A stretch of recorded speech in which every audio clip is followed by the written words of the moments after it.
Thanks for trusting MTN Tonight. I'm Tim McGonigal. You can add the Helena Public Schools to the list of those not returning for in-person classes this school year. District leaders made the decision during a meeting tonight. MTN's Jonathan Ambarian reports on what was behind their vote. Helena Public Schools, like Jefferson Elementary behind me, won't be welcoming back students for in-person classes this spring.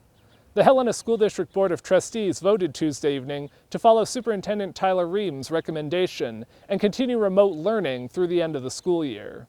Reams says leaders looked at the steps the district would have to take to implement social distancing and other health requirements, and that it wouldn't be realistic to get them done in time to return to classrooms this year. We really wanted to utilize this opportunity to gather the guidance, build this plan, and then benchmark against that plan for safety so that we could turn back to you all as the trustees and make a clear recommendation saying, here's the benchmark for safety, here's where we've come in terms of our assessment against that benchmark. District buildings closed on March 16th, following an order from Governor Steve Bullock aimed at preventing the spread of COVID-19.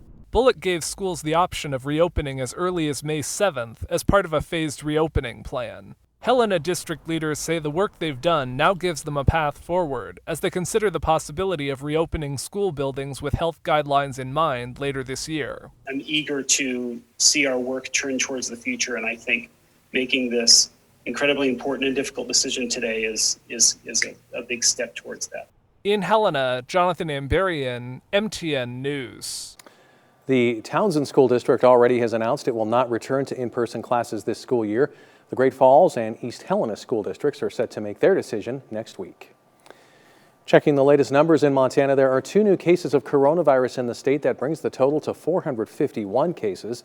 356 people have recovered. 10 people are currently hospitalized. There have been 15 COVID-related deaths in the state. Well, Benefice Health Systems has begun implementing a roadmap to resuming some procedures. Those procedures include radiological services, some therapies, and the hospital will once again be doing some outpatient and non-emergent surgeries. Patients will receive multiple screenings throughout the process, which could lead to their procedure being canceled. At this point, there will not be blanket testing as a screening process, but will continue to use testing as necessary in some cases. Strict visitation will remain in effect, and going forward, Benefice says things won't be going back to a business-as-usual model. It's going to be judicious and staged and monitored, and when we're back at full capacity, it still will likely require a level of scrutiny and a level of protection that maybe people haven't had to undergo in the past. On Monday, St. Peter's Health in Helena will begin to gradually reopen services that were canceled due to COVID-19. Visitor restrictions will remain in place until further notice for the safety of patients and staff, and people are asked to continue following social distancing guidelines. In the coming weeks, St. Peter's will have a phased reintroduction of elective surgeries and procedures, diagnostic imaging studies, physical therapy, and in-person visits. Those who had a procedure that was canceled by COVID-19 restrictions should expect to hear something from their doctor for rescheduling. We're following a fairly conservative approach as we get these surgeries scheduled again, and it may take some time to work through all the patients who have had those surgeries postponed, but certainly they should expect to hear from their surgeon's office, and we would encourage them to reach out if they don't. Non-emergency patients may be asked to wait in their vehicles until staff are ready for them in order to limit the number of people in the waiting room. Providers will also continue to see patients virtually through telehealth as an alternative to in-person visits. Well, we first told you about a new program along the High Line that aims to calm the nerves of struggling business owners. Earlier this month, these individuals are working to get back on their feet, but are waiting on federal funding to come through. MTN's Keely Van Middendorp went to TOOLE County and has more in tonight's The Rebound, Montana.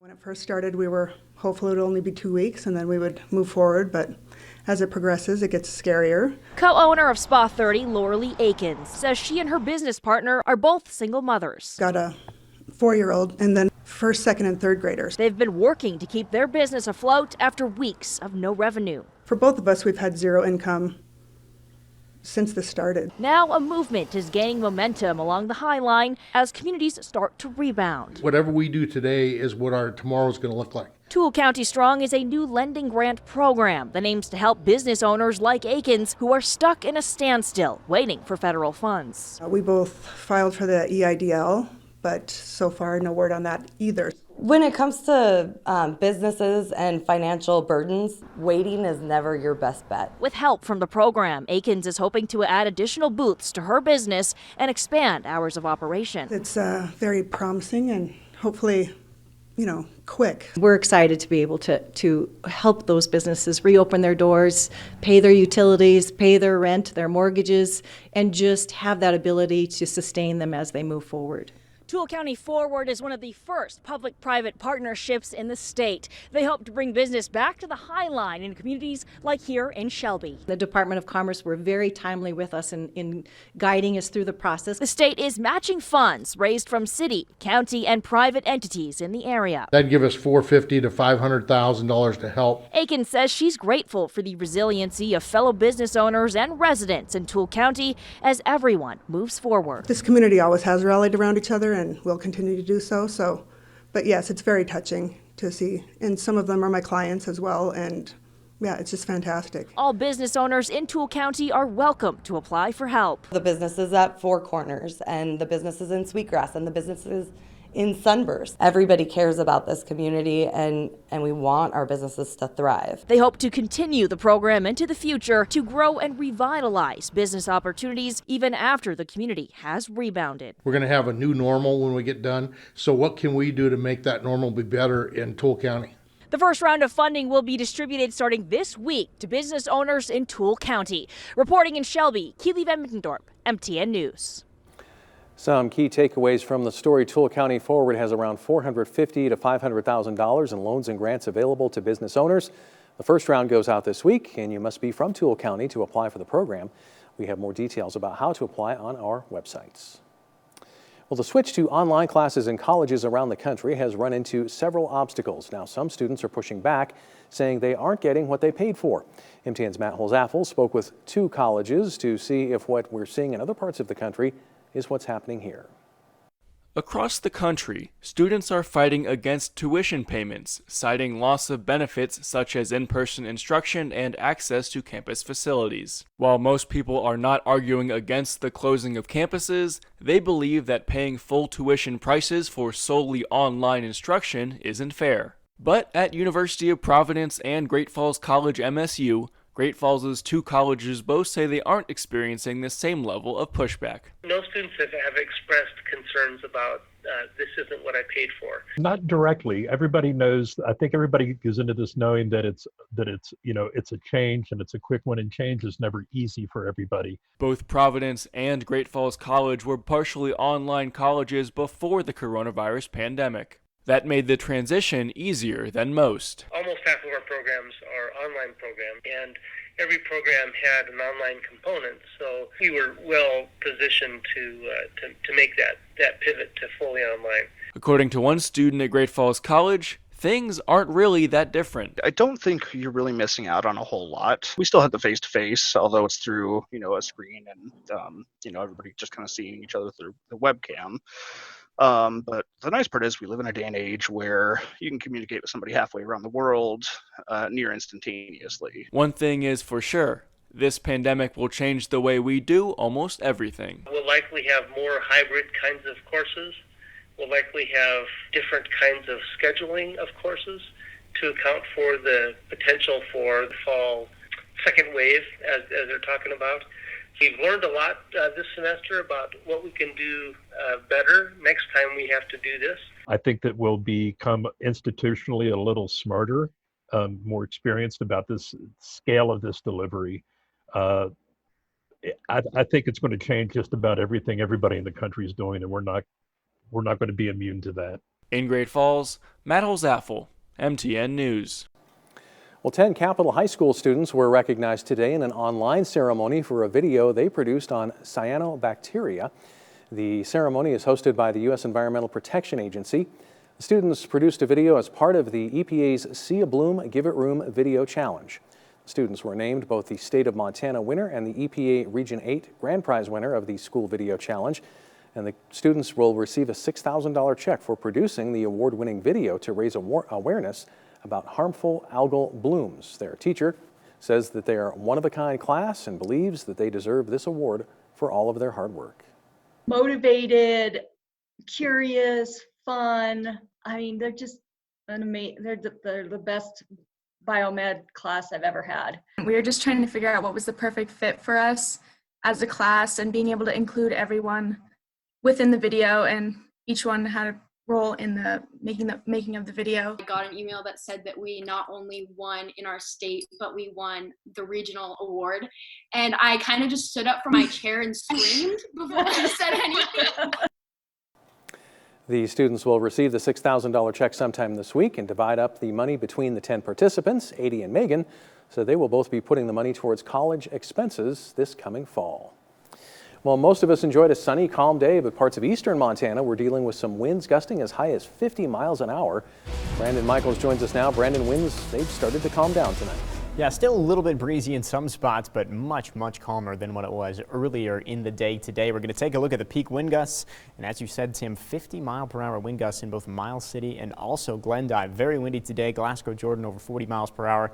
In general, the farther west you get, the nicer the winds were. We're going to take a look at the current wind speeds. Pretty big changes. Places like Great Falls and even Glasgow still have some winds that are over 10 miles per hour. Same with Havre, but that's still a big improvement over where we were earlier in the day. We're going to take a look outside in Great Falls right now. Comfortable. 50 degrees, the current temperature, so it's still pretty mild. You see that we've got that southwest wind, though that's going to keep us from really falling too much through the night tonight. Probably an extra 5 degrees or so for cooling for Great Falls. Helena, also mild. In fact, even warmer. Helena is still at 60 degrees here this evening with that south wind, again, helping them from getting too cool. So we're very mild right now, but we've actually got a big warm-up that's going to be heading our way tomorrow, and we'll talk all about that and how warm it's going to get coming up later. Thanks, Brandon. When we come back, 2 Republican candidates are in the race to be Montana's next Attorney General. Hear from the GOP hopefuls after the break.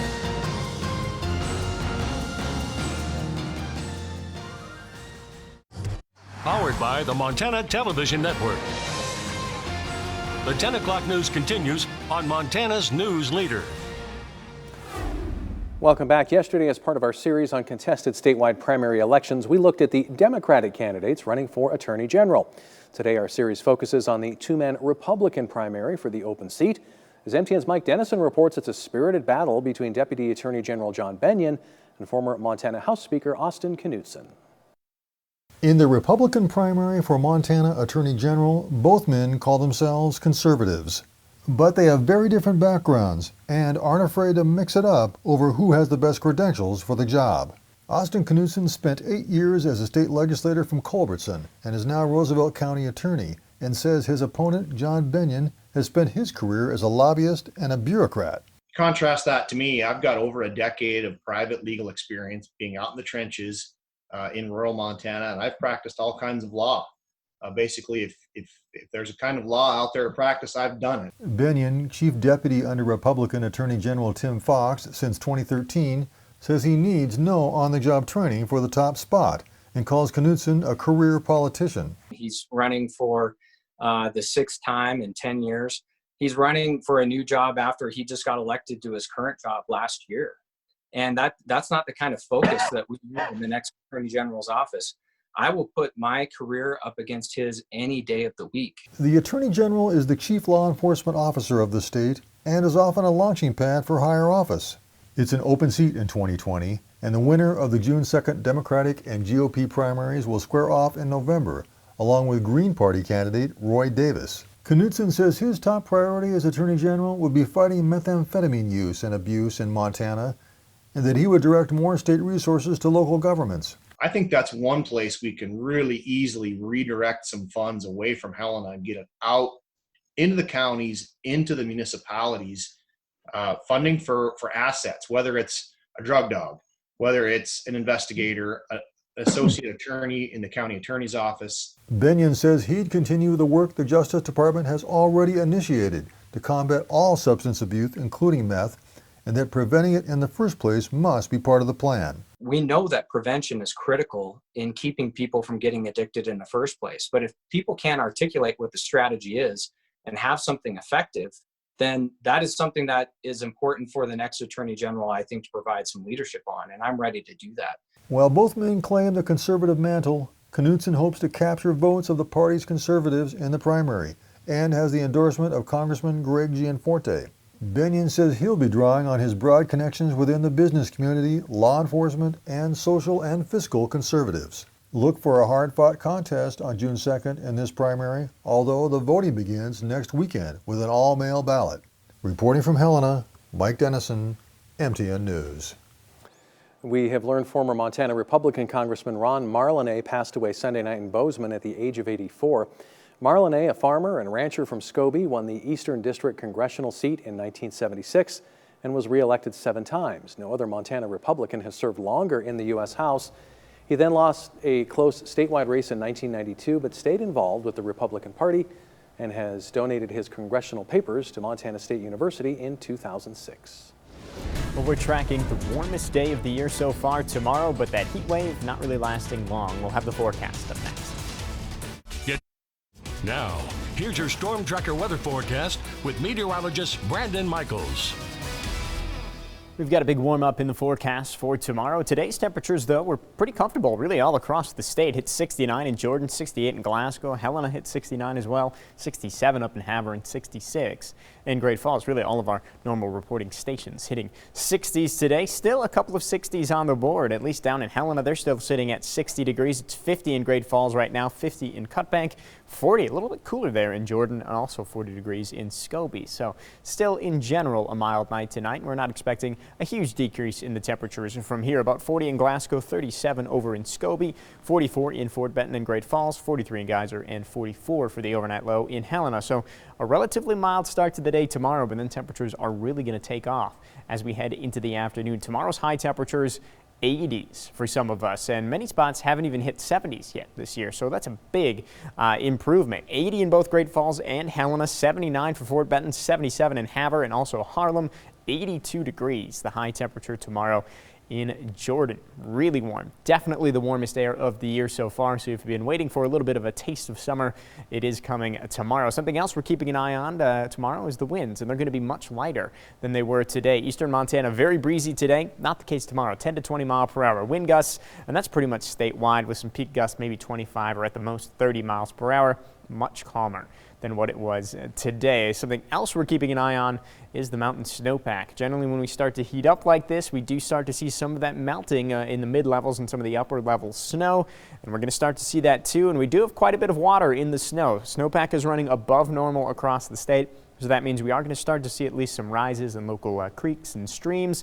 So we will keep an eye on that. No immediate flooding concerns, but we will start to monitor those water levels. As far as what we're dealing with, big ridge building in. Showed you this yesterday, showed you it last week. Right on top of us. Warm air right on top of the state of Montana for tomorrow. So it's going to be looking really, really nice, but it's not going to last all that long. Oftentimes in the summer, it'll last quite a while.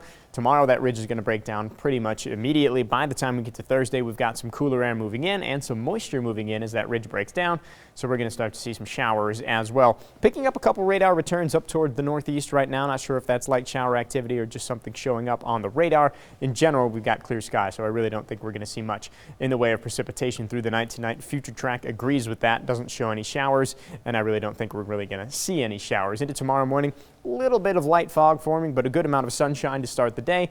Later in the day, we get into some cloud cover, and then as we head late into tomorrow night and early Thursday, we start to see some showers. And then again, as we head into the day Thursday, as that ridge breaks down, moisture starts to move in, and we start to get some shower chances for Thursday by Thursday afternoon. So beautiful, very warm tomorrow, 80 degrees. Chance of showers for us on Thursday, cooler at 72, still cooler on Friday with a high of 63. Beautiful on Saturday, and then some additional chances for some showers and storms Sunday and into the day Monday. Temperatures cooling down a little bit on Monday too, a high temperature of 55 degrees. 7-day forecast now for Helena. Again, warmest day of the year with a high of 80 degrees. Showers as the ridge breaks down on Thursday. Cooler behind that on Friday, warming back up Saturday.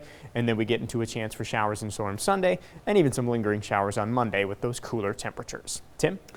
Thanks, Brandon. The sun, the smell of fresh-cut grass, and the crack of the bat. Baseball season is near, but even the boys of summer have to clear some coronavirus-caused hurdles. We'll be right back.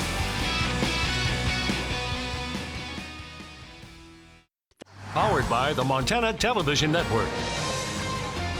The 10 o'clock news continues on Montana's News Leader. Montana's American Legion baseball teams are a step closer to beginning their seasons, though there are still some stipulations. General Chairman Ron Edwards held a Zoom meeting with coaches, administrators, and umpires over the weekend, discussing the potential of beginning the season for more than 62 teams across the state. The conversation sparked hope across Montana, but the outline must still follow the governor's reopening plans. The one thing we stressed, each team needs to go to their respective jurisdictional authorities, because we've got a lot of teams that play on county land. We've got teams that play inside of cities, and we need to make sure that all those authorities understand what we're doing by starting to look at practicing. That's kind of the first step. We talked about step 2, which would be when could we start playing games. We tied that to phase 2 of the governor's plan, where you can have up to 50 people and still maintaining safe distancing. We're excited to have an opportunity. We take it very seriously as far as that opportunity and instructing our teams to do a go slow approach to getting started with practice at least. Well, the Helena Senators are preparing for the upcoming season. They hope to begin tryouts for the 2020 squad April 30th, though they haven't received a final approval of their plan from the Lewis and Clark County Board of Health. John Burnett, manager for the Senators, said a conversation he had with representatives from the county was positive and hopes to have a plan ironed out before they take the field on Thursday. It was a positive conversation. You know, the county, the Board of Health has let us know that they're coming out with some guidelines for youth sports. Those should hopefully be out either tonight or tomorrow. So, you know, we still don't have the approval we need to begin the tryout process, but it was a positive conversation. So I would hope that we can get that within the next day or two. We'll be right back with a check of weather. Welcome back. Very warm day in the forecast for tomorrow. By the time we get to noon, we're already looking at temperatures in the 70s, staying in the 70s through the afternoon, maybe even getting close to 80 degrees. Well, a Helena woman is being celebrated as she reaches 103 years old. Family members and friends came to Touchmark for a drive-by birthday party for Irene Roberts. Irene also received some good wishes from Shriners Hospitals. Leaders say she may be the oldest living Shriners patient after she was treated for polio at the age of 6. She says she's grateful for Touchmark and for everyone who came to celebrate her birthday. I am utterly astounded. I'm amazed that they would, my family and all of my wonderful friends through the years. All right. Irene also says the secret to a long life is good food. And I agree with her on Yeah, that. I like that secret. All right. Happy birthday, Irene. And thanks for joining us. We'll see you tomorrow.